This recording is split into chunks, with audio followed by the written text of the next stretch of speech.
Hoje é o dia do aleluia aqui no meu programa, porque eu estou recebendo, depois de eu não sei quantos anos que eu estou tentando trazer esse cara, anos, alguns anos. Esse cara que, além de ser um grande ator, ele também é cantor, que eu vi que ele canta bem pra caramba, cantor. O cara é embaixador do como é que é? Taekwondo. Mas pode falar Taekwondo. Padrinho do time Brasil nas Olimpíadas. Sim, né? E agora o cara é apresentador que é vencedor de Emmy. O cara tem Emmy tá Awards. Tem uma versatilidade. Murilo Rota, obrigado, meu irmão. Pô, que cara. isso, cara. Você chegou quase 10 horas da noite. Eu não sei, olha só, não sei por que demorou tanto. Não, a gente está até perto. Próximo. Eu acho que a minha salvação chama-se Arthur.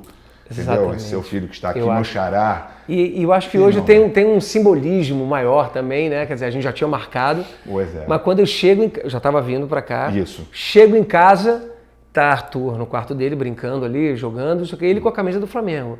E eu te contei, há pouco tempo ele estava na dúvida ainda, né? Eu ainda tenho esperanças. Ele estava na dúvida, porque ele está aqui, ó. Ele estava na dúvida se ia ser Vasco ou Flamengo. Aquela dúvida, não sei o quê. E aí decidiu agora botar a blusa do Flamengo. Eu cheguei em casa, ele estava com a blusa do Flamengo, eu falei, botou a blusa? Ele falou, botei, pai. Eu falei, o que está escrito atrás? Tem a assinatura ali no meio, retrô, aí ele falou assim, retrô de 81. Zico. Aí eu, sabe onde eu vou agora? Aí ele, não. Eu falei, eu acho que eu vou dar uma entrevista pro filho. Pro outro Arthur. Outro Arthur, pro filho do Zico. Ele, não sei o quê. Eu falei, pô, então... Acho que tem um simbolismo. É o universo, cara. É o universo. É. Tinha que ser hoje. E eu vou contar uma história pra ele. Ele tá com a camisa, essa camisa aí tá fazendo um sucesso danado, que é a branca, retrô, escrito Zico, né? E é de 81. Você tá vendo escrito 81, tá vendo aí? Esse 81 foi o Mundial. E ele ganhou o prêmio de melhor jogador e ele ganhou um Toyota. E o Toyota tá aí na garagem. Mentira. É aquele Toyota que tá ali, ó. Você tá vendo ali a réplica ali, ó? Ali, tô vendo. Essa é a réplica do Toyota. Sensacional. E tá o Toyota aí? Tá aí, de 81. Caraca. Tá aí. Ele vai entrar no carro, vai... Aí o teu Vasco vai perder desse jeito, pois depois dessa, o Vascão. Tu tava no jogo, né? Vocês foram no jogo. A gente foi agora. Fazia muito tempo que eu não ia. Porque eu sou aquele vascaíno também, que não fico sofrendo, né? Não fico desesperado sofrendo, né? Porque senão eu estaria muito mal, né? Então, a gente lá em casa não tem... A Fernanda é flamenguista, mas a gente não tem dado... A Fernanda é flamenguista. Flamenguista. Então, a gente não tá, assim, dando muita... Tem tanta coisa para pensar e para resolver, né? Que a gente não fica sofrendo por causa de futebol. Sim. Mas quando o Vasco aponta, né, o gigante da colina acorda, a gente acorda junto, entendeu? Eu falo, meu Deus do céu. E é aquela torcida que não para nunca, né? Uma torcida assim... O Vasco tem apoiado muito, coitado. Sofrem, né? Aí a gente foi nesse domingo, que eu não ia muito tempo no Maracanã, e aí fomos os quatro, né? Eu, Lucas vascaíno, né? O Lucas é aquele o mais velho. Que tá com 1,91 m. 1,91 m. Joga basquete? Joga basquete. Vai virar Boston, vai virar que é meu time. Exatamente, tipo... E aí, Fernando flamenguista, ele botou a camisa do Flamengo e, cara, ficou até bonito o quadro, a foto ficou boa, ficou bacana. Eu vi que você botou no Instagram assim, eu queria que essa foto ficasse mais preta e branca. Mas tudo bem, eu acho que ficou bonito também, não tem problema não. Mas tu vibrou, né? Que o gol do finalzinho, aquilo foi emocionante, Coutinho, né, aquilo foi... A gente tem um volta dele, né? Eu tenho um grupo de WhatsApp com uns amigos, assim, que são pais de amigos do Lucas, né? Sim. E que o grupo só tem... flamenguista, tem tipo uns 3 vascaínos. 90% é sempre Flamengo. Tipo assim. Não é pelada lá. E aí, mas cara, quando isso acontece, e ainda mais hoje que perdeu, né? Perdeu pro Penharol, foi ontem, né? Foi ontem, a gente tá gravando. Aí tem a gente se diverte um pouquinho, né? Nossa, assim, os vascaínos estão deitando e enrolando no Flamengo. Vai ser difícil. Como é que fala? Ganhar lá do... reverter, né? Não vai ser fácil, não. E nesse momento que o Vasco tá, né? Aí nessa coisa da Copa do Brasil, vai ganhar do Atlético Mineiro. Tenho certeza. Mas tem chance. E vai para a final com o Flamengo. Então a gente vai voltar para o Maracanã. Então vai ser. Flamengo, vai ser sensacional.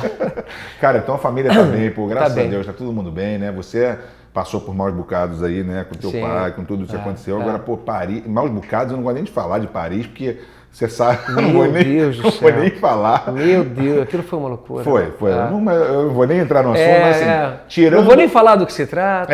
Mas tirando isso, como é que foi a emoção, cara, de você ter ido?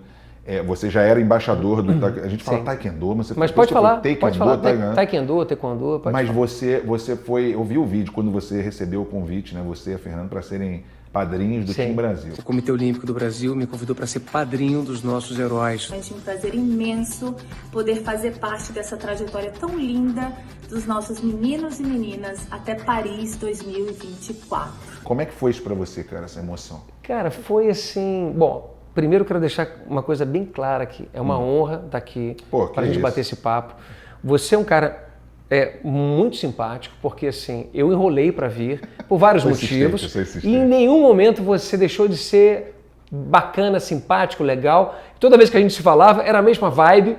E aí acontecia algum problema, eu tinha que viajar, não sei o quê, e a gente... mas a gente entende, já tinha certeza que isso ia acontecer. Então, a gente entende. Grande prazer para mim, assim. A vida é corrida e poucas pessoas, às vezes, pensam como... Né, as pessoas, quando ligam para você, às vezes, não entendem que é uma loucura, é difícil mesmo. Mas, olha, esse convite foi assim, eu sou um apaixonado por esporte, né? Sempre fui. Eu, quando morava em Brasília, eu treinava, eu tinha o taekwondo como o meu esporte principal. Eu até falo com os meninos, né? Eu falo, olha, tem que praticar esporte. Então, o Arthur ama Kung Fu, ama luta, gosta de futebol. Então, o Lucas, o mais velho, gosta de basquete, também gosta de luta. Então, o esporte é uma saída positiva, né? É uma ainda mais no Brasil, né? Ainda mais no Brasil, é uma forma de educar. Eu acho que o Brasil tem muito o que evoluir ainda nesse sentido, né? De botar a criançada no esporte mesmo. Mas eu sempre fui apaixonado pelo esporte e eu tinha o taekwondo como o meu esporte principal, né? Então, acabei disputando alguns mundiais, assim, e tive uma experiência bonita, né? Marcante, assim, com o esporte. Aí, muita coisa aconteceu. Você tinha sonho de ir para a Olimpíada, inclusive, exatamente, como atleta, né? Em 92, que loucura. Porque assim, eu disputei um Mundial Universitário no início de 90 e a Copa do Mundo em Madrid no final de 90. Caramba. E quando eu voltei, eu fui quarto num e o outro eu ganhei medalha de destaque. E foi a época que o Collor bloqueou as contas, não sei se você lembra disso. Claro que eu lembro, a Zélia anunciando na televisão. Exatamente. E aí bloqueou as contas, a delegação toda brasileira não pôde viajar, e aí meu pai e minha mãe falaram... Nossa, quer dizer me chamaram na biblioteca e falaram assim, você quer muito ir? Eu falei assim, eu quero muito ir. Ele falou, então eu consigo bancar a sua passagem, não consigo bancar... Peraí, só fazer um parênteses aqui. O pessoal não conseguia viajar por causa disso? Do dinheiro. Mas porque cada um... Não. Existe a federação iria levar os atletas. E aí o dinheiro até da federação. Não, de todo mundo. Então, assim, a federação não tinha o dinheiro para ir. E aí acabou que eu consegui indo sozinho. Então eu fui sozinho com a bandeira do Brasil. Então cheguei em Santander, na Espanha, ali quase que no litoral com a França, com a bandeira do Brasil. Então virou um ato político também, esse momento lá. Saiu tudo quanto é jornal da Espanha, tudo. Então foi uma coisa, assim, meio que para minha vida muito marcante, né? Porque, primeiro, também fiquei no hotel dos coreanos, que sempre foi a equipe número 1 do mundo. E eu não sei como, nem porquê, eu fiquei amigo dos coreanos, eu treinava junto de taekwondo. E eu treinava isso em 90, início de 1990. Então eu treinava com os coreanos. E a gente ficou amigo, né? E os jornais da Espanha só colocavam isso, um atleta brasileiro que veio, a situação política do país, então virou uma coisa louca, assim, né? Então voltei para o Brasil, aí trouxe uma medalha de destaque do Mundial, aí tem entrevista minha no Globo Esporte, em 1990, cara. Eu chegando assim, aquela vozinha ainda, né, de adolescente, dizendo que meu sonho era participar das Olimpíadas de 92, Barcelona. Todas as equipes vão no mínimo 18 pessoas, os competidores, médico, eu cheguei sozinho. Então foi um momento importante para mim, porque foi uma experiência maravilhosa. Então, quando entrou... eu sei que foi a Olimpíada do Dream Team, da NBA, que eu lembro... Nossa. E o taekwondo, ele entrou em 88 nas Olimpíadas. Então, em 92 era a primeira pós-Coreia do Sul, né? Sim. Então era a primeira as Olimpíadas mesmo fora da Coreia, né? Então, e aí era esse meu sonho. E aí quando eu voltei da Copa do Mundo em Madrid, no final de 1990, eu voltei um pouco machucado. Se eu ganhasse do americano, eu teria sido bronze. Aí perdi por 3-1, perdi por um americano gigante, da altura do meu filho hoje, 1,90 m, o cara, assim. E aí voltei e falei assim, olha, eu agora vou treinar 15 horas por dia para ser campeão mundial, ou vamos ver. E aí em 91 eu comecei a fazer teatro, entendeu? Aí comecei a fazer teatro, aí eu tranquei, eu fazia... Mas você fez por quê? Porque você, tipo... Aí é uma história louca, interessante também. Mas eu acabei, assim, trancando educação física. Eu estava na faculdade de educação física por causa do esporte, né? E nem queria ser, eu fui descobrindo o que era educação física no processo, né? E eu não queria, depois que eu entendi que, poxa, eu ia ser professor de educação física, que é uma profissão maravilhosa, mas não era o que eu queria fazer. E aí, um dia, a gente voltando de férias de Cabo Frio, porque a gente tinha um apartamento em Cabo Frio, né? A minha irmã, Kênia, falou assim, olha, vai ter um teste da Globo lá no Teatro Dulcina. Aí eu, não, acho que não tem nada a ver, eu nunca tinha me envolvido, assim, tipo, do nada. Nunca tinha feito nada, nenhum teatrinho. Zero. Nenhum envolvimento com teatro, nada. E minha irmã mandou essa, não sei porquê. Não sei porquê. Acho que ela, de repente, ela identificava alguma coisa. Foi instinto. Coisa de irmã, né? Pode ter Minha irmã mais velha, né? Então, e aí eu fui dormir, fiquei pensando naquilo, assim, sem... Agora eu não queria ver você mais lutando, deve ser, sei lá. Pode ser. Vai machucar, vai exatamente, se machucar, meu irmão, vai ser artista. Vamos buscar um outro caminho, né? E aí, no dia seguinte eu acordei, falei, quer saber? Vou lá, peguei o carro, peguei os cortezinhos que eu tinha, acho que eu tinha 17 para 18, ou já 18, não sei. E, não, já tinha. Não, já tinha, já era maior de idade. Os cortezinhos. Corte de R3, aquele. Era, eu só que era do amarelinho, sabe? Maravilhoso. Lindo, maravilhoso. Carro de luxo naquela época. Sim, que tinha o concorrente era o Gol GTI, não é? O Gol GTI, não sei, era Monza bonito, eu adorava. Nossa, e aí eu passei num shopping lá com os cortezinhos, parei, comprei uma blusa nova e, pra ir nesse negócio do teste, né? Aí eu cheguei lá no teste, tinha 1000 pessoas na porta, porque saiu no DFTV, saiu no jornal, quer dizer, um teste que nem deveria ter saído, porque quem ia fazer o teste eram os alunos da faculdade. Então tinha uma lista lá de 250 alunos da faculdade que iriam fazer esse teste. Eu falei, a gente veio aqui, perdemos tempo, né, de estar aqui. Voltei para o carro, né? E tem uma brincadeira que meu pai sempre falou assim, quando eu boto o bracinho aqui atrás assim, é porque, assim, a cabeça tá saindo faísca, né? Tipo, eu tô bolando alguma coisa assim. É muito legal essa história que meu pai sempre contou, né? E aí, eu entrei no carro, botei a cabeça, né, o braço assim, eu falei, não vim até aqui, né? Tinha ficado lá 1 hora, a cabecinha lá entre as pessoas. Aí eu acabei saindo do carro, passei pela multidão, fui por trás da faculdade e eu vi um vidro quebrado, assim, né? Eu até brinco assim, não façam isso. Não faça isso, ok? Isso que ele acabou de contar uma história de um cidadão aqui antes, né? Que furou a fila, sabe aquela que ele contou? Agora ele tá falando isso. Olha aí, ó, mau exemplo, tá vendo? Tá vendo? Não, o cara bom. Lá não tinha uma fila, né? Nem pegou. É o Maradona que a gente tá falando. Dieguito furou a fila, mas o cara, tá vendo? De repente você não sabe. De repente ele tá querendo pegar alguma coisa ali. Faminto, querendo comer, aquela fila da alimentação, Maradona corta a fila. Eu falei, não, pronto. Essa foi boa demais. Aí tu foi por trás. Eu fui por trás, entrei, aí desci num porão, entrei no elevador, o elevador abriu no térreo, onde estava o segurança na porta. Ficou 1 hora olhando pra minha cara, porque eu ficava ali tentando, né? E o segurança falou assim, apontou pra cima, né? E aí eu subi, saí numa sala, não sabia nem onde eu tava me metendo direito, entrei, sentei numa cadeira, tava cheio de gente ao redor dessa sala, eram 2 salas, e aí entra o Ricardo Watson, que veio a ser um diretor super importante na Globo, na época assistente de direção, e começa a tirar algumas pessoas, prazer te conhecer, tô precisando... Ele falou, preciso de umas pessoas assim. Ele achou que aquelas pessoas que estavam ali estavam na fila um tempão. Tipo assim, prazer te conhecer, prazer te conhecer, prazer te conhecer. Foi tirando as pessoas e, enfim, ficaram 4 homens e 4 mulheres. Você deles. E eu fiquei. E aí ele entregou um texto, no dia seguinte eu voltei para fazer o teste. Ele pensou, eu sou um gênio, cara. Maluquice. Eu sou um gênio. Cara, só acontece comigo, né? E aí, a partir daquele momento, né, assim, eu tive o maior prazer de fazer aquele teste, né?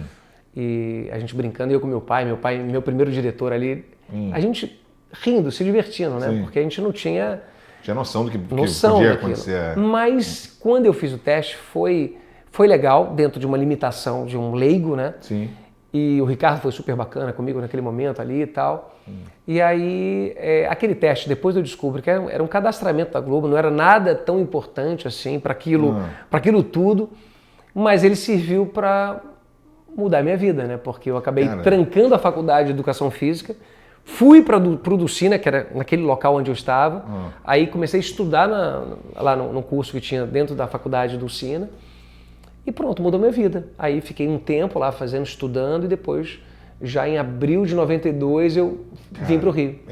A gente quando fala negócio de propósito, do universo, você vê, uma coisa é você ter uma história de um cara que sempre quis ser jogador, por exemplo, você quis sempre ser ator, você dedicou, fez tudo e tal, e às vezes um momento melhora a situação dele. Mas assim, eu acho interessante essas histórias que você não tinha nada a ver com nada.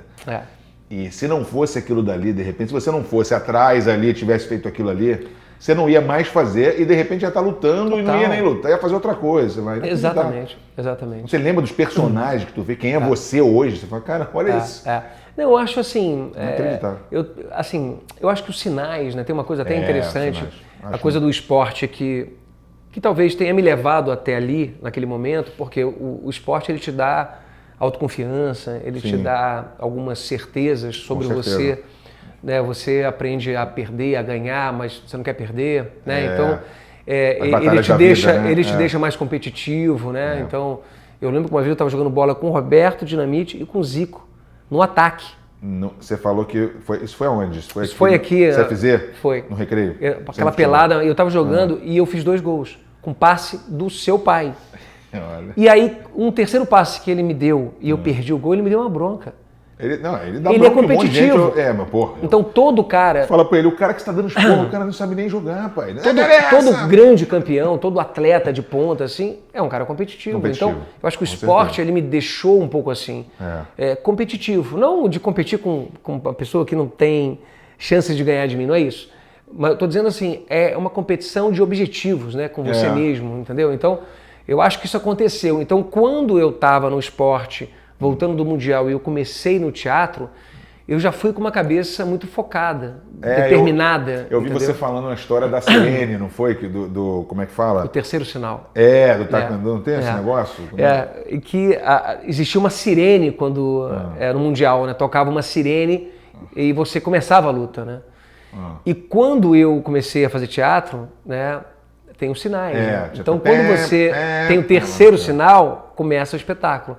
Então, durante muito tempo, e ainda hoje, quando toca o pé, pé, pé, e a cortina abre, você entra em cena, é um sentimento assim de que é isso, agora eu não posso voltar, agora eu não posso, eu tenho que improvisar se alguma coisa acontecer. É um jogo. E era o jogo que a gente tinha no taekwondo. Então, o taekwondo, o esporte me deu uma coisa corporal para a minha profissão sensacional.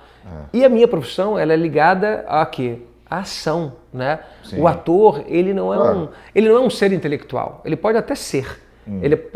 O cara pode ser um bom ator e de repente é um intelectual. Mas não é isso que é o foco, né? O ator é um homem de ação.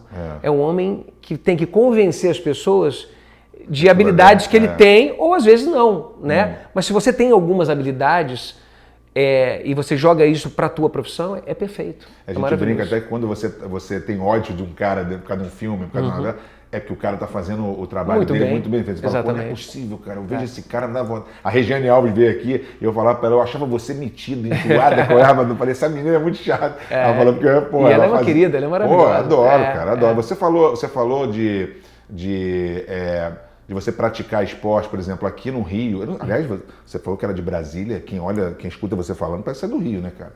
Você nem tem acho que agora eu já tô rabiscando esse sotaque aí um pouquinho mais carioca. Mas eu durante muito tempo tive até um sotaque mais neutro, assim. Né? O mais, aí você vê que tem um... o mais. Essas coisas. Mas às vezes eu falo mais. Mas aqui, na minha época, todos os meus amigos faziam judô, por exemplo. Todo mundo, depois jiu-jitsu, por causa da família Grace, aquela coisa. Mas assim, a gente sempre fez judô aqui. E eu sempre falo, já devo ter falado 20 vezes isso aqui, que os treinadores no Brasil, professores, eles têm que ser educadores. É isso aí. Não podem ser só treinadores. É isso aí. Porque no Brasil você tem uma diferença de classe social, tudo que você não... Alguns ali, aquilo ali é a família deles, né? Eu acho que ainda tem um grande erro que acontece no Brasil, e talvez em outros lugares, né? A questão do incentivo ao esporte tem que ser levado muito a sério, né? Muito. Então, eu acho que a obrigação, até dos políticos aí, de tomarem decisões mais relevantes, assim, em relação à criançada, de estipular, colocar o esporte como obrigação mesmo, assim, sabe? E acontece, assim, equívocos, né? Eu fico vendo, por exemplo, o meu filho Lucas, que é jogador de basquete. ele na escola, ele estava na escola americana, e aí assim, ganharam todas as competições possíveis, ganharam, em 100 anos de história da escola americana, eles não tinham vencido naquela categoria que meu filho... Escola americana o quê? Da Gávea? Sim, da Barra. Ah, da Barra. Eu estudei na da Gávea quando nós voltamos do Japão, eu estudei lá. Muito bacana.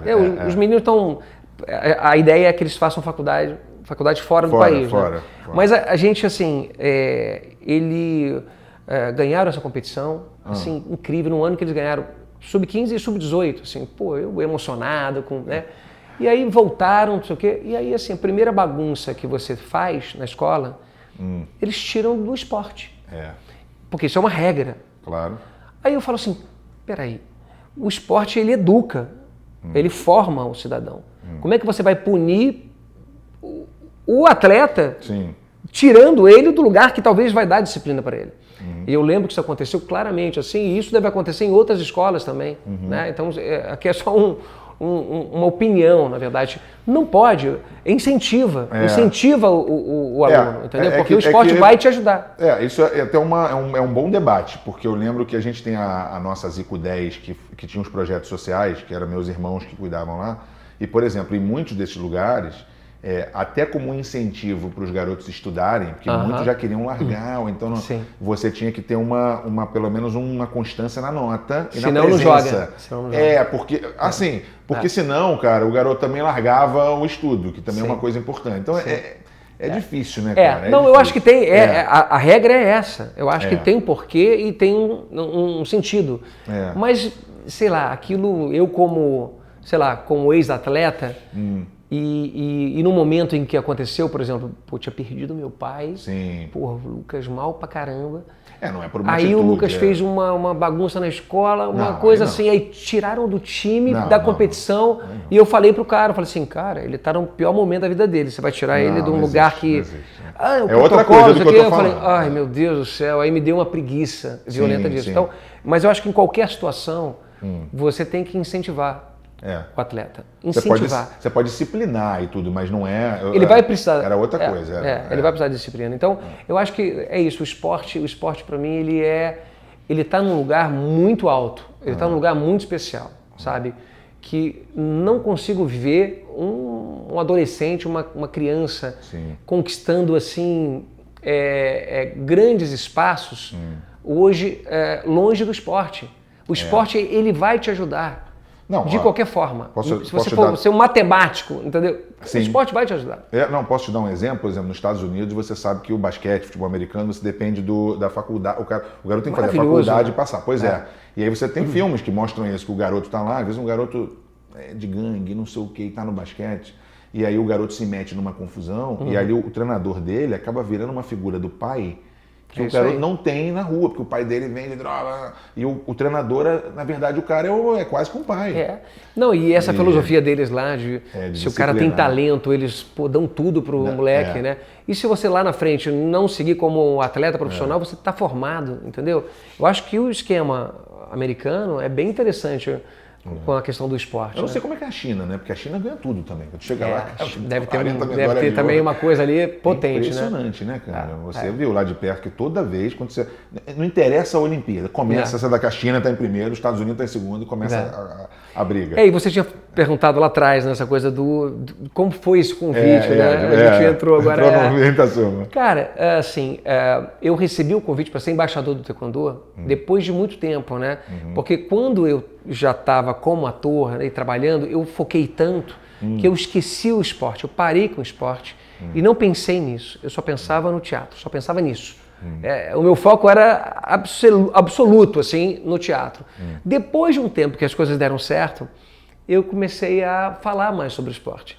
E aí me convidaram para ser embaixador do Taekwondo e começar lá atrás, eu comecei a falar sobre o esporte um pouco mais, sobre o Taekwondo, comecei a dar força para o esporte.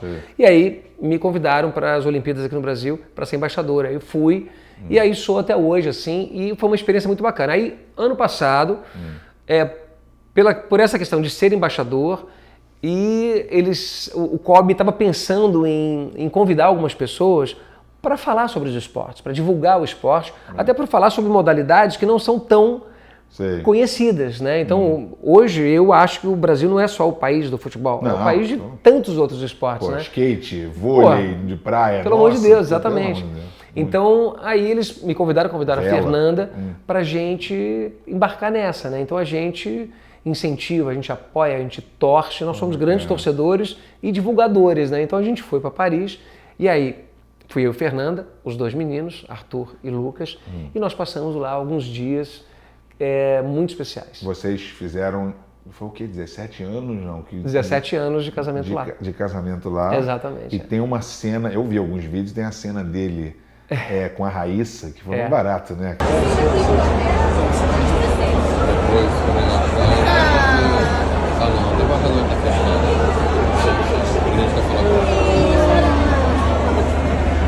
É brincadeira aquela menina, né? Pô, brincadeira. Aquilo foi. A gente estava chegando e foi muito interessante, assim. A gente tinha acabado de chegar, foi o primeiro evento que nós fomos, né? Foi a disputa de bronze da Raíssa. Ah, é? E aí aconteceu uma coisa muito legal, assim. E não sei te explicar, ele poderia até explicar. O Arthur falou, meu filho, ele falou assim: pai, tem 3 pessoas que eu quero tirar foto. A Raíssa, do skate, a Rebeca e o Zico. Eu não sei por que ele falou o Zico naquele momento. Iluminado, hein? Eu não sei se ele soube lá que o Zico ia estar também, era embaixador.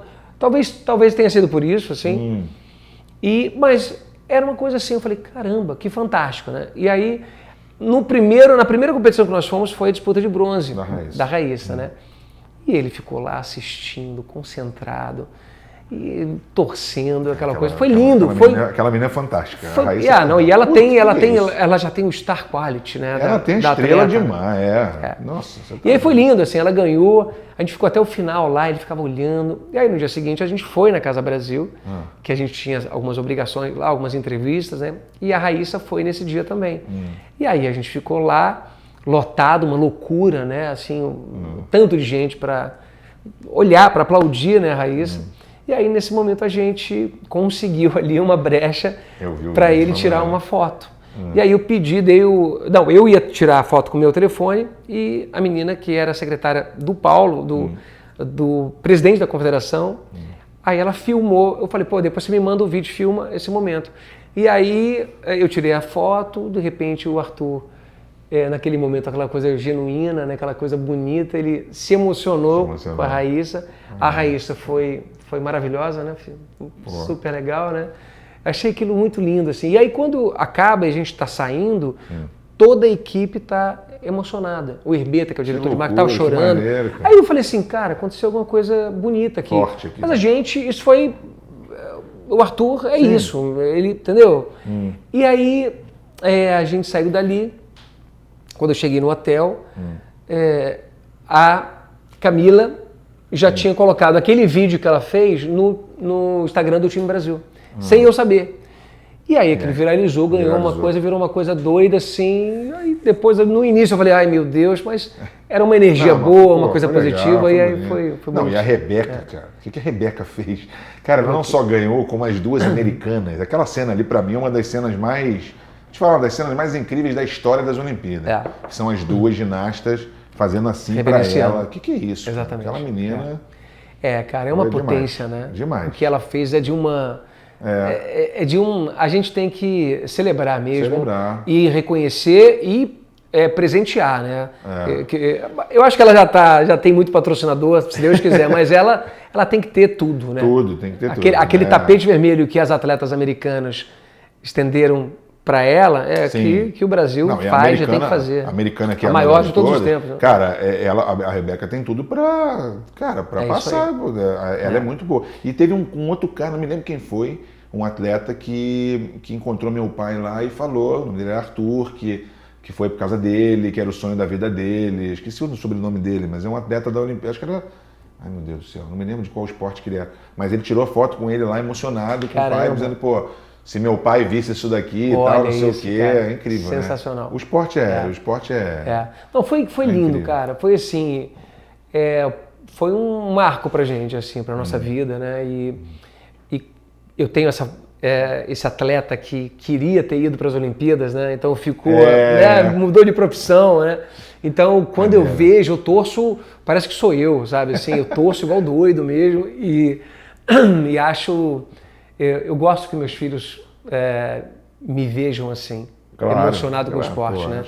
Porque eu acho que o esporte é a salvação. Eu acho que no mundo do jeito que tá, também tão louco, né? Tão pesado também, de muita coisa, muita informação, muita gente falando muita besteira, é legal esses momentos são os momentos que deixa a coisa mais leve, né? O pessoal olha aquilo dali, chora e fica mais... E a gente completou, a gente viveu esse momento lá importante também, que a gente completou os 17 anos lá, nesse processo todo, incrível, né? E a gente está há quase... Não, a gente já está há mais de 20 anos, eu e a Fernanda, mas casados 17, né?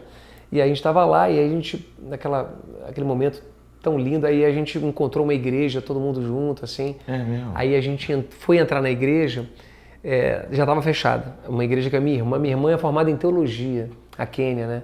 Então ela é ligada em tudo. Então ela falou, vai nessa igreja. A gente chegou lá, estava fechada. Aí a gente foi pro bairro de Saint-Germain para a gente almoçar, né? Pra gente celebrar tudo. Quando a gente chega lá, a gente dá de cara com uma igreja histórica, gigantesca, assim, linda. Aí a gente desce, estava aberta, né? Na hora que a gente desce do carro, o padre fechou a igreja, estava cheio de gente na porta, fechou. Eu falei, pô, fechou, cara. Aí a gente chegou na porta, aí a gente pergunta, você sabe onde tem alguma igreja aberta agora, né? Aí o padre, ele fala assim... Se fosse dizer que tu foi por trás e tentou Não, entrar, agora não. Não, chega. Aí ele falou assim, olha, vocês querem rezar? Aí a gente falou, sim. Aí ele, então pode entrar. Aí a gente entrou na igreja, eu, Fernanda, os dois meninos. Só a igreja inteira pra vocês? Toda pra gente, a gente rezou, a gente celebrou, a gente se olhou, né? Foi bonito, né? E aí depois o padre veio falar com a gente e a Fernanda falou, olha, hoje a gente está completando 17 anos. Ele falou, eu imaginei que algo especial estava acontecendo, né? Olha só. E aí foi incrível, aí ele convidou a gente para voltar outro dia, tudo, então foi... Porra, demais, cara. Tiveram vários pontos, assim, mágicos em Paris. Imagino que tenha sido uma experiência incrível para você porque depois você olha a tua carreira toda, que foi brilhante, você tem tanta coisa para falar de teatro, de televisão, de tantos protagonistas que você fez, e assim, e você vê por que isso aconteceu, né? Aquele momento ali como é que fala, da escolha da tua irmã. Os sinais, né? Os sinais. O Heriberto Leão teve aqui, a gente falou muito sobre isso. Sobre que não tem coincidência, né? Que os sinais aparecem que não tem como. A vida é doida, né? Porque assim, lembrando dessa coisa, né? Eu lembro do meu pai me contando uma história também, na varanda da nossa casa em Brasília, né? Meu pai construiu essa casa, meu pai e minha mãe, né, construíram essa casa, e aí tinha um campinho de futebol e a gente brincava muito no campinho. E aí meu pai foi chamado meu pai trabalhava nas Casas Pernambucanas. Olha. Ele entrou como pacoteiro de uma outra loja de tecido, depois foi transferido para as Casas Pernambucanas e trabalhou durante muito tempo e chegou até gerente regional. Aí queriam transferir o meu pai de Brasília para Cuiabá. E meu pai ia fazer isso. Aí meu pai um dia contou pra gente, me chamou, falou, olha, a gente vai para Cuiabá, tudo. Aí meu pai me contava essa história, eu nem me lembrava disso. E ele fala que na varanda eu coloquei a mãozinha assim atrás, né? E depois falei pra ele, pô pai, a gente construiu essa casa, pô, tem meu campo de futebol, a piscina, pô, meus amigos, assim, pô, é tão bacana aqui. E aí meu pai fala que por causa daquilo, ele resolveu pensar melhor e ele pediu demissão das Casas Pernambucanas e ele montou a empresa dele chamada Kênia Tecidos. Olha só. Que é o nome da minha irmã. Então, quer dizer, por causa de um momento, talvez seja de um sinal, ele deu um passo a mais, ele acabou montando 6 lojas, e aquelas lojas, Kênia Tecidos, fizeram a nossa vida, né? Então, ele deu um up na vida dele por um momento. Talvez se a gente tivesse ido para Cuiabá, hoje eu não seria ator, talvez meu pai teria... Não sei o que teria acontecido, né? Então, eu acho que esses sinais, né? Os sinais, a gente tem que ficar muito, muito atento a eles. Você parece um cara, tenho certeza que é ligado muito à fé, né? Porque a fé as pessoas, eu tô achando, em geral, assim, as pessoas muito descrentes às vezes, sabe? Sim.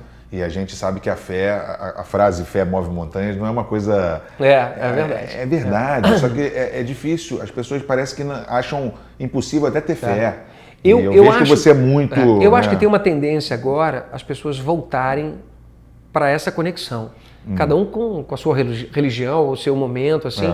Mas eu sinto que tem tanta coisa acontecendo que as pessoas elas precisam, assim, ter um diálogo interno, sabe? Assim, alguma conexão diferente. Eu sinto que isso vai aumentar.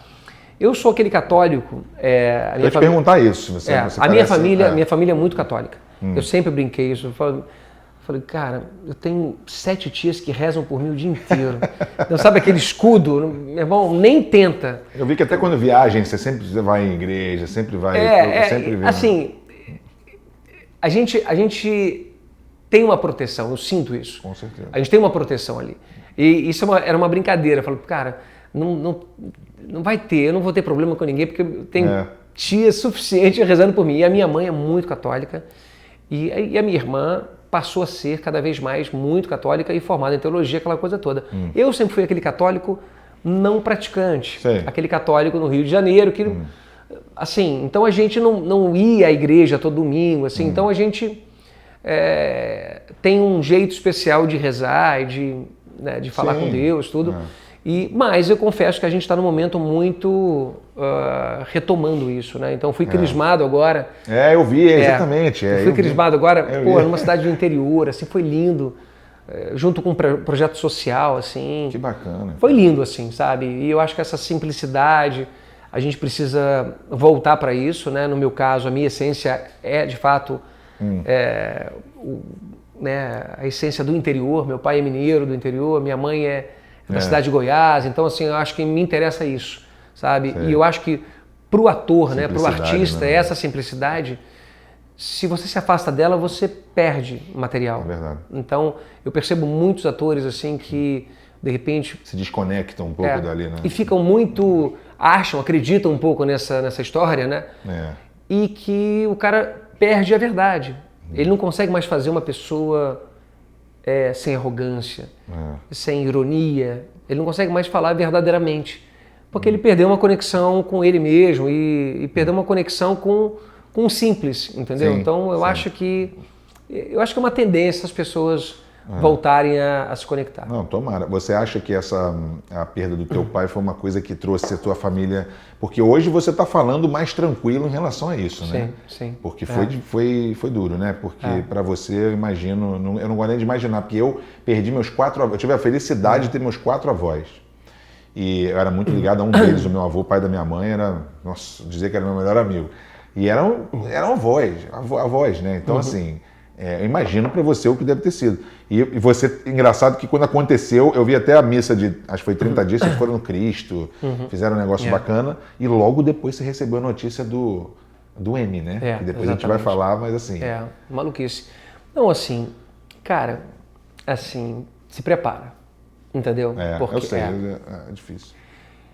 Eu sempre tive uma empatia muito grande com as pessoas que passavam por esse momento, por essa situação. E é aquela coisa, parece que, de uma certa forma, eu achava que eu estava me preparando para isso, né? Mas também não é sobre você, né? É sobre a vida, né? Claro. Isso vai acontecer. E, então, assim, quando eu via alguém passando por isso, eu era o primeiro a dar o meu ombro ali, sabe? E a compartilhar com isso, né? Mas, cara, esquece. Você não vai entender o que é. Você não vai ter percepção real do que significa isso até você passar por isso. Até passar por isso. Então, muito louco, assim, né? Ele tinha que idade? 80. E eu tinha, assim, eu acho que cada um tem um tipo de relação, né? Pai é pai, mãe é mãe. Mas as relações, elas vão se tornando mais profundas ou não, com mais distanciamento ou não, né? No meu caso, é um relacionamento profundo de amizade, de carinho, de respeito, né? Os meninos sabem, né? Então, a gente trabalhava junto, discutia os assuntos profissionais juntos. Então, assim, parceiraço. E uma das coisas que eu cresci ouvindo isso. Pô, que legal, você e tua mãe, você e teu pai, que legal, teus pais, que legal. Essa conexão familiar, né? Que é o que eu tenho com a Fernanda, com os nossos meninos. Você fala deles o tempo todo, meu irmão, fala assim, deles o tempo todo. É muito maneiro isso quando você tem. Só que quando você vive essa intensidade, em 2014, a gente comprou uma fazenda na Serra, e essa fazenda foi uma fazenda para eles, para o meu pai e para minha mãe. Essa é aquela que você disse que ia hoje. Exatamente. que tem café, é um sonho. E ali, para eles, então eles vivem, minha mãe vive lá, né, e meu pai esse tempo todo lá, o sonho, a Disneylândia deles ali, entendeu? Então, e você esse tempo todo você fala assim, caracoles, eu tenho os meus pais, olha que loucura, olha que especial. E você, às vezes você pensava, você fala assim, eita, e o dia que não... E o dia que não tiver mais? Como tudo na vida, né? Como é que vai ser? Então, eu pensava muito isso e estava achando que eu estava preparado para isso, né? Mas, meu irmão, quando acontece, e foi um pouco inesperado também, ele estava muito bem, e aí fui daquela forma, em São Paulo. É um baque, irmão. Então, a primeira vez que eu estou falando sem chorar, tudo, mas assim, é uma paulada. Então, assim, tem que ter aceitação, né? É difícil, mas é aquele jardim que perde as cores, sabe assim? O jardim florido, a tua vida, né? E aí perdeu a cor. E aí você vai entendendo que é assim daqui para frente. Então você tem que saber como é que você vai lidar com isso. Meu pai diz que quanto mais idade ele fica, mais o que a gente vai fazendo é perdendo amigo, perdendo pessoas. É impressionante, cara, que eu não sei também, eu acho que sempre foi assim, claro, mas... Não sei se é a pressão nossa, que parece que nos últimos anos parece que tem morrido mais gente, não sei o que é. Eu sofri muito com meu avô também, né? Eu estava no festival em Miami de cinema, e aí eu falei para minha mãe, não mãe, não vou, o vovô tá no hospital. Não, pode ir, tá tudo bem. Eu fui, e aconteceu, foi inesperado também, sofri muito lá. Eu estava em Miami e não conseguia voltar, né? Tem muitos anos isso, não tinha voo assim toda hora. Então, mas, meu irmão, a gente tem que estar em conexão com Deus ou em conexão com alguma coisa. Eu sempre falo muito do meu avô, porque assim, eu converso muito com ele. Então assim, eu sinto a presença dele o tempo todo.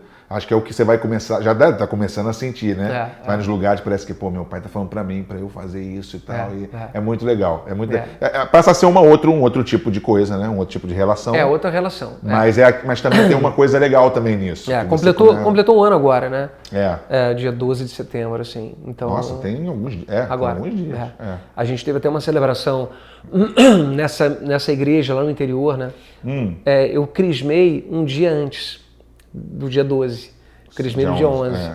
Então foi super bonito, super mágico, assim. Aí no dia seguinte, eu minha mãe e minha irmã. Porque como eu estava viajando, todo mundo estava aqui, os meninos em aula, né, tudo. Então, aí a gente foi ali, naquela igreja, naquela simplicidade, como sempre foi, entendeu? Simplicidade, beleza, de uma certa forma, aquilo tudo para mim é poder, né, é poderoso, né, quando você enxerga que a simplicidade é um caminho, né? E é simbólico, né? Aquilo é poderoso. Que era o que o seu pai que representava ele, né? Muito legal. Agora, o mais... e é uma prova do que a gente está falando, é que você fez uma série, quer dizer, um reality, né? Na verdade, que é a Ponte, no Max, né?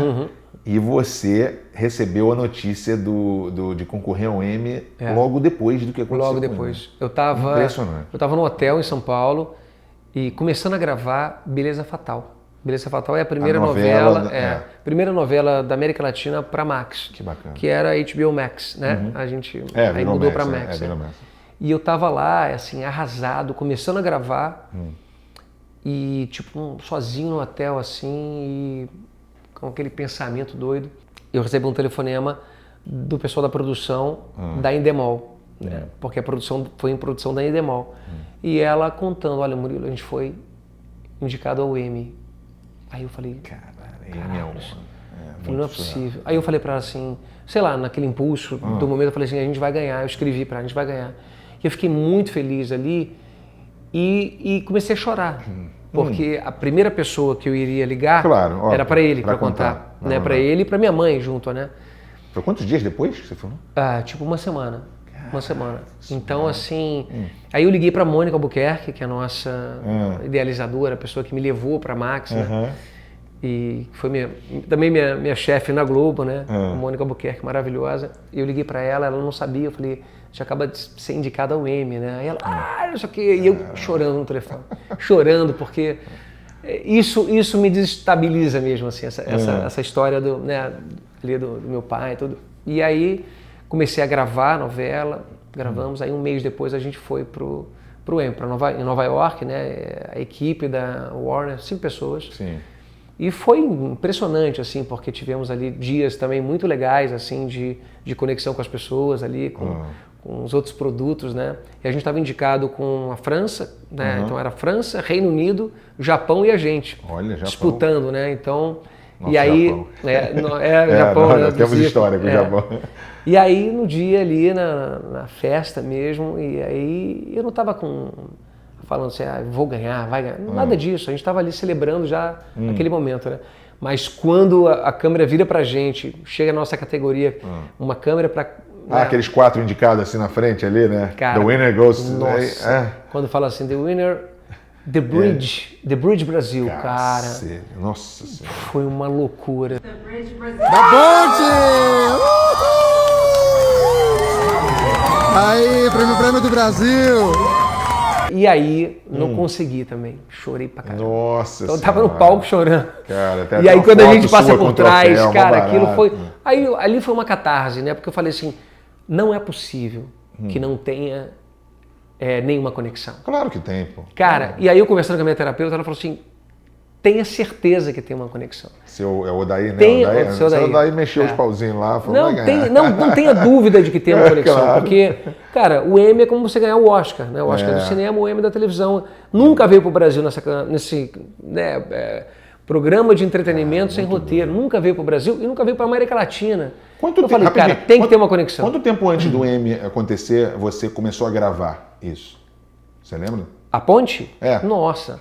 A Ponte tem uma história, porque assim, eu fiquei 22 anos na Globo, né? Sim. E aí a Mônica foi pra HBO Max, foi pra Warner, e aí ela começou a chamar algumas pessoas. Porque o sonho da Mônica era criar um banco de elenco também na Warner, né? Entendi. Então, aí ela me chamou pra primeiro fazer a Ponte, né? E me ligou 6 meses antes do meu contrato acabar. Então, que ano foi isso? Quanto 2021. 2021. 2021. Ela me liga 6 meses. Pandemia, no meio da pandemia ali. Aí ela me liga e falou, olha, tem um produto aqui especial, seu contrato acaba quando? Eu falei, olha, daqui a 6 meses. Ela, olha, tem um produto aqui, dá uma olhada. Quando eu olhei, eu falei, cara... Pô, HBO Max. Era incrível o projeto. Eu falei, vamos embora. Tanto é que o meu contrato acaba, eu já estava contratado, tipo, já tinha assinado ali, valendo a partir do dia... Um dia depois que o meu contrato acabou com a Globo, né? Então, aí nós rodamos no meio de 2021. Caramba, foi no meio de 2021. Juro por Deus. Então foi 2 anos depois. Sim, foi 23. Mas por quê? A gente rodou, aí foi uma produção incrível, a direção do Rodrigo de Janeto, produção da Endemol, mas direção do Rodrigo. Assim, foi incrível, foi maravilhoso. Pois é, um lugar que tem tipo como se fosse lago, assim. Né? Era no meio de uma floresta. Eu preciso ver, cara, ainda não assisti isso. Cara, é incrível. São quantos episódios? São 9, 10, 8? 8 episódios. 8 episódios. 8 episódios. E aí, só que ele só foi lançado um ano depois. Ele foi lançado no meio de 2022. Foi lançado até no meio daquela fusão da Discovery com a Warner. Então, ele foi lançado assim, de uma forma tímida até, na plataforma. Só que aí... Os críticos foram assistindo, foram falando, isso foi viralizando e virou uma coisa assim, do melhor reality já feito no Brasil. Foi virando isso, porque ele não tem uma cara de reality. O programa, só fazendo um resumo rápido, assim, ele chama Ponte, The Bridge Brasil. É um programa que pessoas se encontram numa cabana, numa casa de madeira no meio da floresta, pessoas que não se conhecem. Quantas pessoas mais ou menos? Mais ou menos 20 pessoas, mas a metade... mais ou menos celebridades, pessoas que já são celebridades e outras que não, com suas profissões. Assim, um time super diverso e essas pessoas se encontram ali... Mal comparando com o Big Brother, que tem um camarote, pipoca... Exatamente, que bota, exatamente. Só que com um conceito no meio de uma floresta, numa cabana e com um objetivo, que é construir uma ponte com os elementos que tem ali, de 300 metros, até uma ilha no meio de uma lagoa, e lá você tem um baú com uma premiação. A premissa seria essa. Eu sou o apresentador do programa, o narrador do programa, e a gente tem ali um personagem, mais ou menos, que cabe a mim, que é como o cara que joga esses enigmas. Então, eles vão descobrindo o que vai acontecendo aos poucos. Então, eles acham, no primeiro momento, que é um jogo de competição. Sei. Depois vão descobrindo que é um jogo de união. que na verdade o vencedor é o cara que criou mais empatia e conexão com todo mundo. Sei. Entendeu? Então quando eles conseguem construir essa ponte, que é muito difícil, Entendi. quando abre o baú, um outro dilema é lançado, assim, o vencedor será escolhido por eles, entendeu? Caramba. E a partir daquilo, tem outros dilemas que eu não vou contar agora. Não, eu quero ver também. A ponte é uma metáfora, na verdade, Sim, claro. para a ponte que você constrói para a sua vida. Que tipo de relação você quer construir? Que doideira. Né? Que tipo de relação a gente construiu na nossa vida? Inteligente demais, né? Desde o primeiro momento que a gente se conheceu, né? Então, assim, e aí o programa fala sobre caminhos diferentes, pessoas diferentes, com a possibilidade de atravessar a mesma ponte, de uma forma em união. Vocês só podem chegar ao prêmio construindo juntos uma ponte de se unir. Então, o programa tem metáforas que a gente foi criando, né? Nós somos todos ali um pouco autores, né, da história também. Então, engraçado, né? Você estava falando aqui, lembrou um pouco que muitas pessoas que vieram aqui falando da pandemia, falando que mal ou bem as pessoas não conseguem entender que por mais que você pense diferente, estejam um num barco, outro num navio, no final tá todo mundo indo para o mesmo lugar, né? Exatamente. E aí as pessoas às vezes esquecem que tem que trabalhar juntos para poder passar por isso. Ali é um retrato da vida, né? Incrível, Às vezes as pessoas têm medo do outro, têm uma insegurança, têm medo do outro conquistar algo que ele não conquistou. Isso é terrível. Então, eu fui educado pelo senhor Daí e Dona Maria Luísa. Então, esse medo do outro eu nunca tive. Então, e se isso bater na tua porta, finge que não bateu e faz ao contrário, faz um exercício do contrário, né? Torcer mais pelo outro. Torcer pelo outro. Porque se você torcer pelo outro, aquilo vai te fazer bem. Aquilo te traz coisas boas. E a humildade, né? Acho que Deus protege os humildes, né? Porque, assim, é tão fácil você, sabe, respeitar todo mundo, você torcer pelo outro também. Quer dizer, você não precisa ser melhor amigo, mas, assim, desejar o mal do outro, ou desejar que o outro não conquiste porque você não conquistou, é tão baixo. Eu quero acreditar que é uma minoria que tem assim, né? Mas existe, né? Existe não sei de fato. Se é minoria, né? Eu queria também tem pessoas assim, infelizmente. Eu já me deparei com algumas pessoas assim, né? Caramba, cara. E aí você tem o seu jeito de reagir, né? Sim. Então, assim, para um cara que disputava o campeonato mundial de taekwondo, que tocava uma sirene, você saía lá, você vê esse tipo de coisa, você fala assim, pra quê? Não vai ganhar nada com isso. Porque não vai me intimidar com a sua insegurança, né? Não vai me intimidar. Ao contrário, vai me estimular. Quando eu vejo que E isso aconteceu, não muitas vezes, mas assim, uma ou duas, assim, quando você tem uma pessoa que trabalha ali com você, que tem até um papel mais importante que você e está com medo de você fazer fazer sucesso, né? Quando eu percebia isso só me estimulava. Eu fazia melhor ainda, entendeu? Então, Dona Kênia deve pensar assim, se não fosse eu lá enchendo o saco dele, agora tá com M, brincadeira. Não, minha irmã maravilhosa e os meus pais, né? Não, porque claro, mas ela que deu a ideia do teatro, de fazer o teste. Total. Mas quando eu comecei a carreira, meus pais vieram comigo em 92, né? Alugaram um apartamento. Olha que ingenuidade, né? E que bondade, né? Porque, gente, saindo de Brasília para vir para o Rio de Janeiro sem conhecer ninguém. Vieram comigo aqui, alugaram um apartamento para mim, me deixaram, falaram, olha, realiza teu sonho aqui. Caraca, olha isso. E aí o senso de responsabilidade foi batendo, né? Aí você se obriga a ser responsável, a não fazer coisas erradas e fala assim, peraí, eu tenho eu preciso devolver. É uma responsabilidade. Eu tenho que devolver. Então eu durante muito tempo, e ainda hoje, a resposta que eu dou e que eu tenho que dar como artista e como cidadão é para o meu pai e para minha mãe. Para a família, entendeu? Para a Dona Maria, então para minha família. Então isso é gostoso também, sabe? Assim. Vem cá, o M, eu imagino que deve ter sido a maior emoção, de repente, da sua carreira, ou uma das.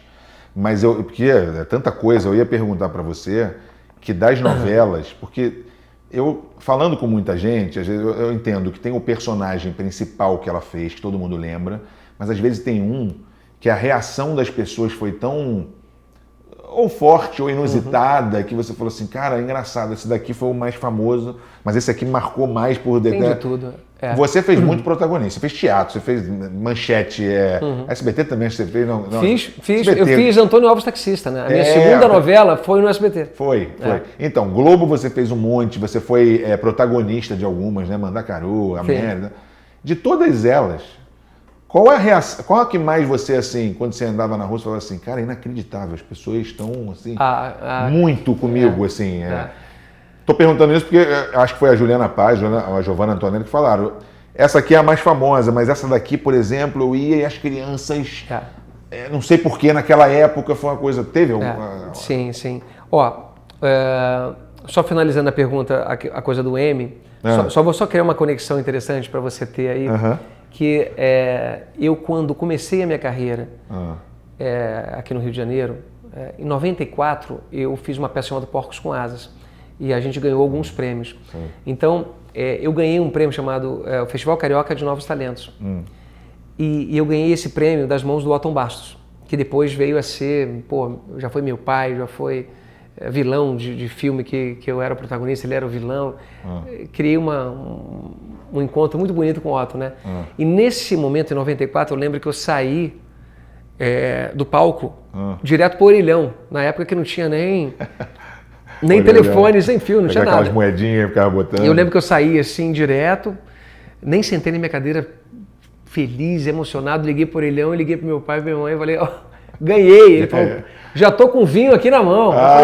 Então, quando aconteceu isso com o M, e foi muito emocionante por isso, porque assim, seria a primeira coisa que eu ia fazer, entendeu? Ligar pra ele. E aí, então, essa conexão é muito interessante, sabe, 94, Festival Carioca de Novos Talentos, e 2020, final de 2023, né? A coisa do M, assim, é uma coisa muito emocionante, assim. Mas eu falei do M só porque, claro, são coisas assim, não que o festival de talento lá não seja tudo muito importante, significa o início, mas é que o M são coisas às vezes inimagináveis, né? Aquela que você fala, cara, não é possível, cara. Vamos beliscar aqui, será que eu tô aqui mesmo? E aí você fica com vontade de ir de novo, né? Claro, né? A gente já tinha sido indicado com uma novela chamada Araguaia, que eu protagonizei. A gente estava lá, a gente foi finalista, né? Quase que dá certo. A gente perdeu para uma outra novela de Portugal. Olha entendeu? só. Mas então, qual a novela que você foi da reação que eu te falei aí? Cara, assim, os personagens são como filhos, né? Eu sei que é difícil. Então, você tem... É difícil você escolher entre um filho e o outro, né? Agora, de fato, você tem, assim, personagens que eles marcam um pouco... ele transforma a sua vida financeiramente. Sim. Né? Tem outro que transforma a sua vida porque você recebeu prêmios. Outro que as críticas foram muito positivas. Então, tem vários isso, né? Então, vamos dizer assim... eu nem perguntei o favorito, né? Eu perguntei, de repente, da reação inusitada de que você falou. O personagem mais popular que eu fiz, pra você ter uma ideia, hoje, no meu escritório, aqui na Barra da Tijuca, eu recebi uma menina do Piauí, Tamires, que ela é fã, muito fã, e ela tem páginas sobre esse personagem, até hoje. Que é o Dinho e a Viúva Nilton. O Dinho, falaram dele, falaram agora. América. Então, a América, ela teve uma audiência no último capítulo de 70 pontos. Né? Pico de 70 pontos. Então, era um poder muito grande. E ali o Dinho, meu personagem, fez muito sucesso. Então, é um personagem muito popular que as pessoas... O beijo na chuva, aquela coisa. Então, virou uma coisa muito grande. É esse do avião, que você entrou no avião, a pessoa aplaudiu? Sim. Dona Nilton, eu sou completamente crise de love pela senhora, viu? Agora, tiveram muitos populares também. Por exemplo, A Casa das Sete Mulheres, que era uma minissérie. Caramba, o Corte Real é um personagem. Se eu vou no Sul, assim, não tem jeito, cara. O Corte Real é um herói da Revolução Farroupilha, né? Eu queria aproveitar que estamos todos juntos para pedir a mão de Rosário em casamento. O Celso, do Cravo e a Rosa, é muito popular também. Então, Araguaia virou uma novela também de muito sucesso. Então, tiveram momentos assim muito legais. Mas o que transformou financeiramente a minha vida mesmo foi a América, foi o Dinho de América. Comecei a ganhar, assim, dinheiro, assim, Sim. depois, porque eu fiz que vira muita uma- campanha, virou Que é aquele querido, tipo de assim. personagem que as pessoas te chamam do nome, né? Você viu? A menina tem uma, como é que fala? Um monte de coisa do personagem, não é até o Murilo hoje, cara, Rosa, é o até Dinho. hoje, assim. E eu lembro do Manuel Carlos falando uma coisa pra mim, a gente se encontrando, e no auge daquele sucesso, né? Ele falou assim, você sabia que poucos atores experimentam esse tipo de sucesso, né? Que você tá vivendo, né? Eu falei, caramba, né? Então, às vezes, você passa uma carreira inteira até tendo sucesso, mas não fazendo um tipo de sucesso que, às vezes, um personagem pode proporcionar. Nossa, que Monique Cury teve aqui, falou chamado de Maneco, né? Maneco o tempo todo, do Manuel Carlos, falou muito dele aqui. Incrível, assim, eu acabei não fazendo uma novela dele, né? Ah, não fez? Não fiz. Ele falou isso pra você e você não viu, né? Teimoso engraçado. ele, né? Pô, o Jaime queria Eles me chamaram escalar, mesmo. o Jaime queria me escalar pra novela e ele foi teimoso. E não chamou. Pô, mas que barato, cara. Mó barato. Então, acho que os personagens... É muita assim, história, né? Eles têm personagens no cinema, assim, que foi muito importante pra mim. No teatro, aí você tem nível de dificuldade. Você fala, qual o personagem mais difícil que você já fez? Eu acho que eu posso falar qual que é o mais difícil. É o Barnum, Rei do Show, que é um musical da Broadway que eu fiz. Pô. Que eu fiz aquele personagem Cantando. Cantando, dançando, fazendo acrobacia, ainda andando uma corda bamba, Tá 3 louco. metros de altura, com 10 metros de comprimento, sem rede de segurança. Entendeu? Treinei igual um louco. A coisa que artista de circo tem que fazer, né? Que isso, cara. Então, esse foi um clássico. E a gente tá montando tem um presente para o público aí em breve sobre esse trabalho, né? Então, esse foi um trabalho, a gente chama de um plot muito difícil, porque é quase que um monólogo com intervenções. Que coisa. Então, e com ritmo acelerado, enlouquecido, né? O cara que era um vendedor de sonhos, né? O cara que era ele foi um inventor do circo, né? Desse aspecto da tenda do circo, né? Então, criou personagens, né? A mulher barbada, o anão que faz... Sei. Então, ele foi um grande cara nos Estados Unidos que revolucionou o entretenimento. Ainda tô aqui ouvindo você e pensando no negócio da corda bamba sem proteção. Aí. Não, loucura. Uma loucura. Porra, risco de caramba. Sim, total. Isso é coisa de malabarista que faz, né? De gente que Não, isso foi loucura. não tinha assinado um seguro lá, tipo assim, se acontecer alguma coisa comigo, pelo amor de Deus. Agora eu te pergunto, por que você acha que eu fiz? Por que você acha que eu embarquei nessa? Desse espetáculo? Porque eu fui atleta. Claro. Porque eu tenho um histórico de desafio e um histórico de uma preparação corporal. Resolveu correr o risco, né? Tipo, é um desafio. É um desafio. Então, o Gustavo Bachelon, que era o diretor do espetáculo, né?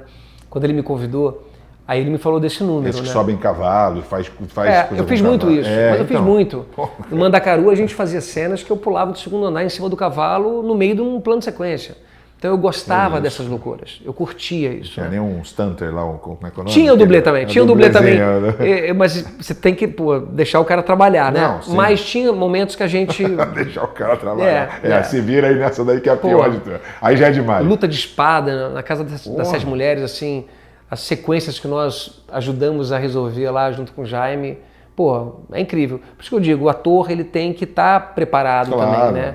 Mas você acidentou em alguma dessa? Não, assim, brabo? Não, né? nunca me machuquei, assim, e já fez loucura. Eu tô vendo. Já fez loucura.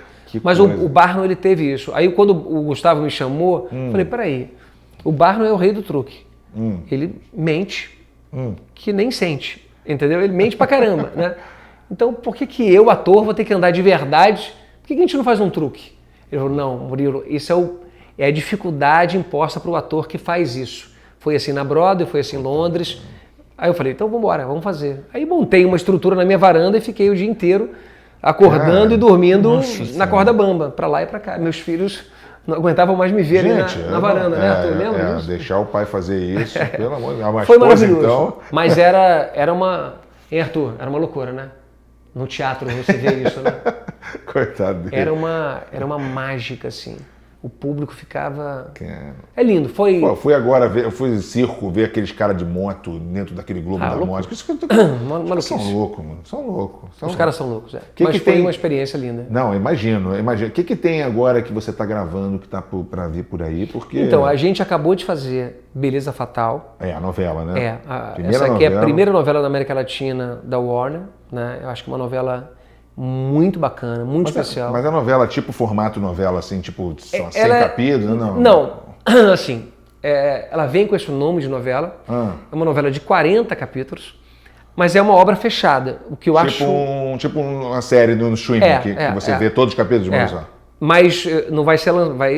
acho que não sei como é que vai ser ainda... De repente lança 10, depois lança mais 10. Ou lança 1 por semana, ou lança 5, eu não sei como é que vai ser ainda. Mas é uma novela incrível, diferente de uma obra aberta, né? Ou seja, uma obra fechada. O autor se garantiu. Essa coisa da novela aberta, eu nunca gostei muito não, sabe?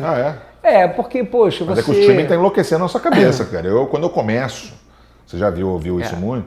Cada 3 horas da manhã você fala, eu acho que se eu ver mais um capítulo, dá 45 minutos, eu durmo 3h45. Não para, cara. Cara, é muito chato. É loucura.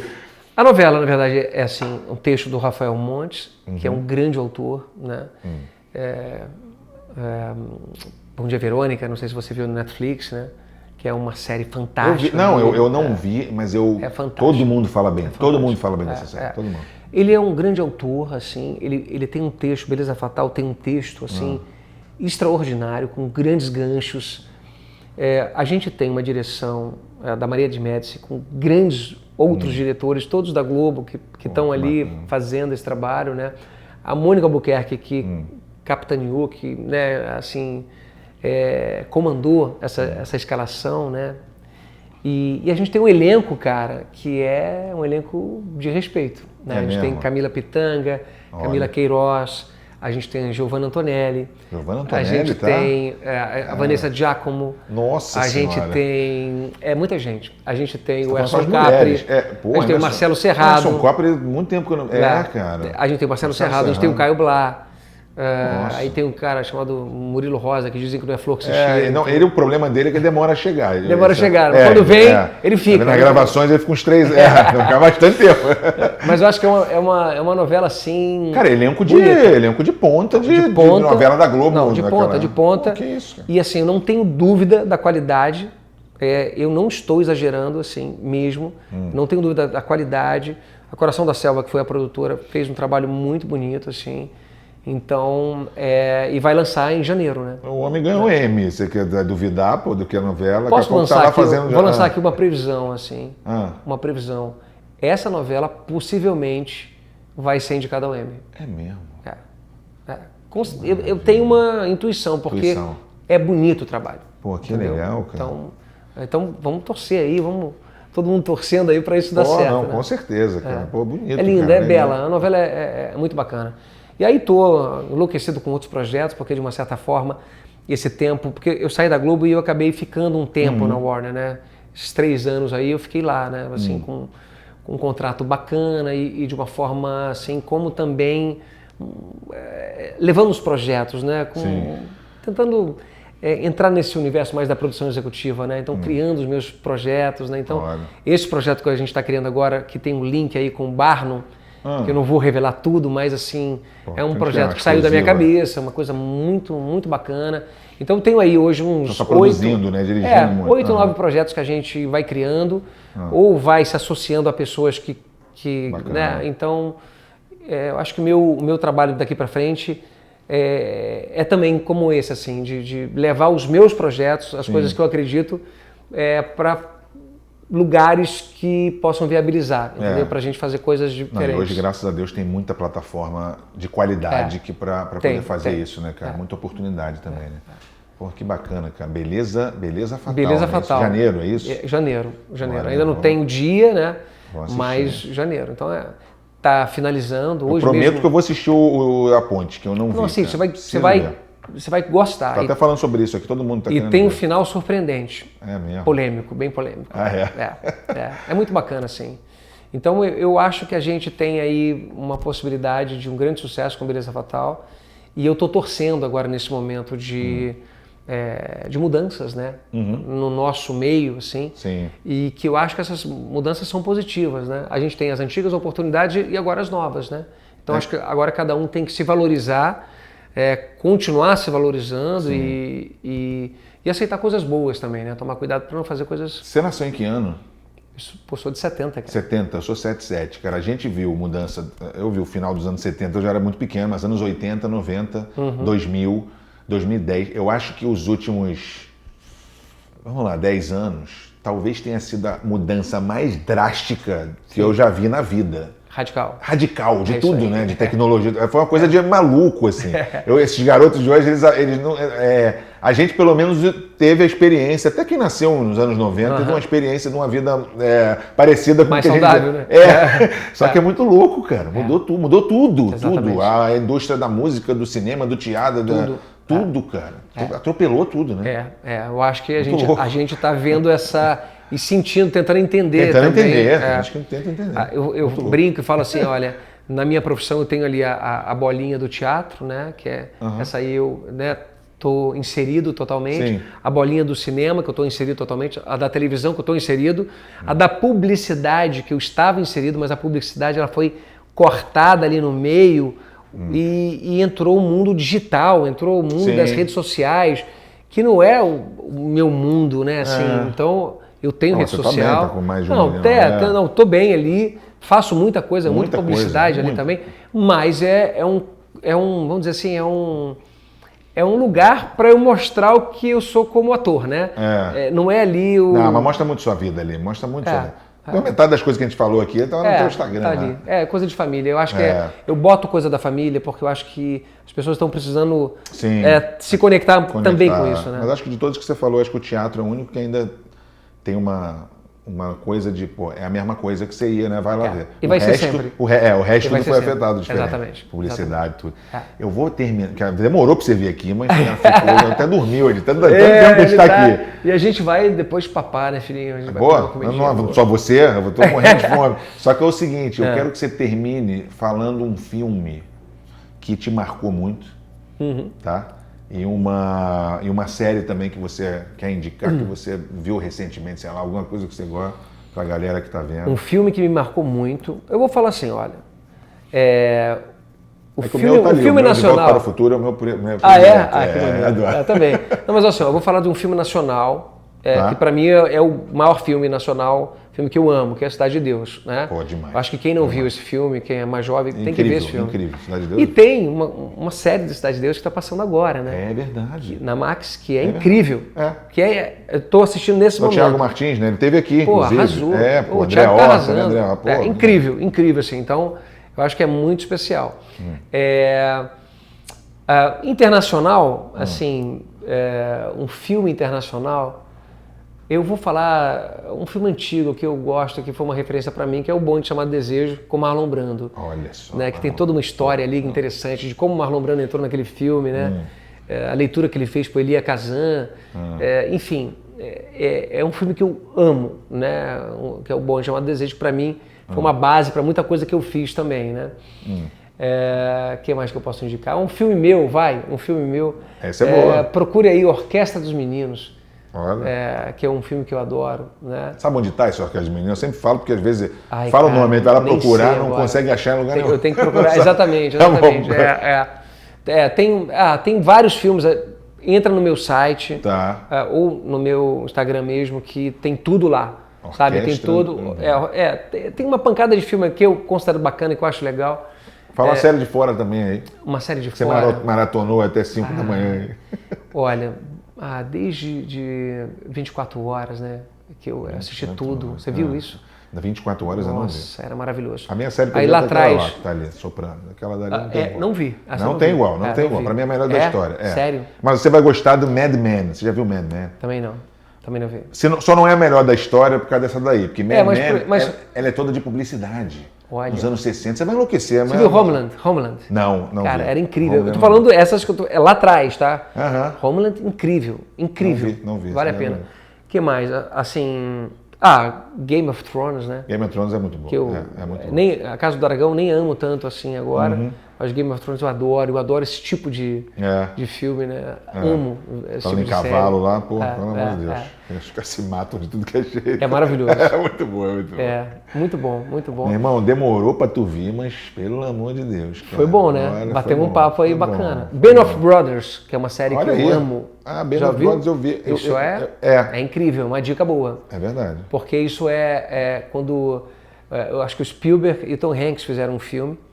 E aí sobrou tanto material que eles resolveram fazer Band of Brothers, que é a entrada dos Estados Unidos, a guerra contra o Japão, Sim, sim. né? E depois tem contra o Japão não, a Band of Brothers é contra a Alemanha, e depois o pessoal reclamou, aí ele fez The Pacific, que é contra o Japão, né? Então essa série é imbatível. Hoje tá cheio de dica, hein? Pelo amor de Deus, tem muita. Bom, muito obrigado, vou fazer um brinde aqui, a nossa saúde. Valeu, cara. Ao senhor daí também, que tá com certeza nos vendo aqui. Um lugar maravilhoso, E agora vamos ver como é que o Flamengo e Vasco vão se enfrentar nessa final. Vamos ver pra onde vai o Arthur. Acho que o Arthur tá... eu acho que ele vai ficar feliz. Eu vou querer ele feliz, entendeu? Então, é isso aí. Não vou ficar triste, não. Obrigado por você ter vindo. Será? Não será. Deixa ele. Obrigado, irmão. Tamo Obrigado junto. mais Obrigado uma vez, pela cara. conversa aí. Valeu.